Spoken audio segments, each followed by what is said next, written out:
officially spring this week, and while we're all getting excited to get outside, our pets are too. But with a new season comes a whole lot of new dangers for our furry friends. So here to help us keep them safe is veterinarian Dr. Mike Hutchinson. Dr. Mike, we always love it when you're here. And let's talk about this first because, I mean, pets, they're ingenious. They find ways to get out. Very smart. I mean, what are some of the funniest or weirdest things that you've seen about how they've escaped? So one of the craziest ones where it was a breezeway. They had 2 doors going in and 2 doors to get to the outside. Okay. And the dog went through and hit every handle and got outside. It was like a prison break.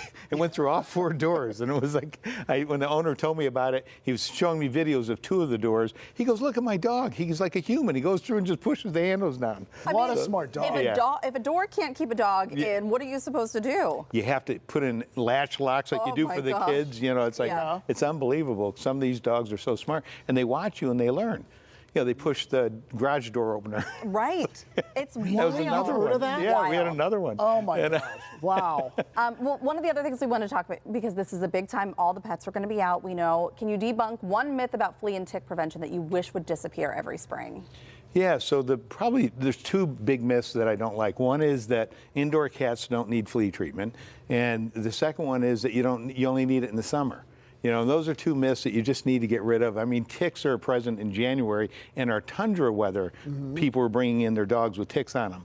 So, you know, whether they're indoors or outdoors, I would argue those were indoors, but it's still a year-round problem that we need to take care of. And fleas can hitchhike on us, jump on us into the house. So that's how indoor cats get infested with fleas. Yeah. You know, in the summertime, people say, my cat never goes outdoors. Right. How did it get these? And I said, well, they have carbon dioxide receptors. They jump on us. We walk in, they jump off, then they get and there they are. So even Marvin could be susceptible. Yeah, 10 fleas multiplying to 200,000 fleas in a month. It's a nightmare. And the people that happens to, they're sitting there screaming at the TV right now. Yeah, listen, because it's a nightmare. Let's go back to dogs getting out of the house. Are there any tips that you have to make sure that they're safe and inside? They don't escape. Yeah, well, so my biggest tip is make sure you have a microchip, because they can't lose that if they get outside. They can lose a collar, they can lose a tag, but a microchip they can't. And every veterinarian, every shelter scans them first. Yeah. And most pets, when they get lost, are near their home,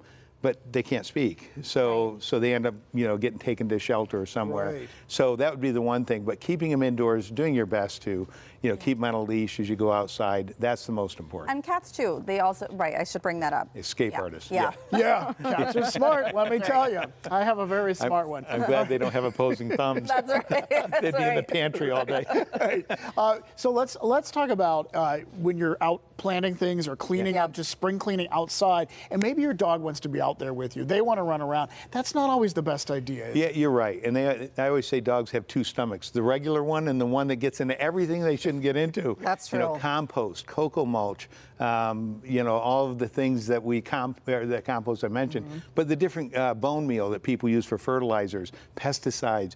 You want to keep all of that away before you bring your dogs out, because that's a nightmare. They just are curious and they get right into it with their nose first. Is there anything that we should lock up before we let them out into the yard? I would lock up any tools, anything that's sharp, because we get that, unfortunately. Some people like to put in like stainless steel trim or whatever that is, and we have pets that get cut on that. So I don't recommend anything like that. All right, before we let you go, let's talk about Easter. Let's talk about, like, we know dogs and chocolate do not mix, but what else? What are the So the sugar-free candies, think of Tic Tacs.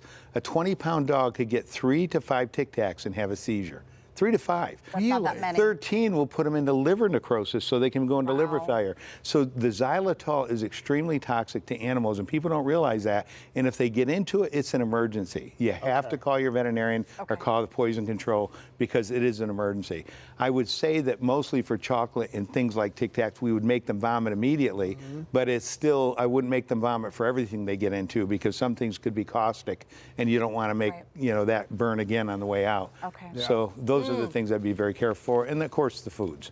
You know, don't let them get into the ham or the the bones or Even though they might want to. Yeah. They are. My It's dogs the will. second stomach we have to worry about with those dogs. Exactly. Thank you, Dr. Mike. You're Good welcome. stuff. Yeah, Dr. Mike Hutchinson of Animal General in Cranberry is a regular PTL contributor, and also look for him on KDK Radio, and also listen for him on his podcast. I don't even know how he has time. I don't know either. So Yes, much he's a going very on. busy man. Still to come, what happens when a group known for fighting for people decides to start fighting for fresh food? We're digging into the matchup that's helping grow something pretty special right in our own backyard.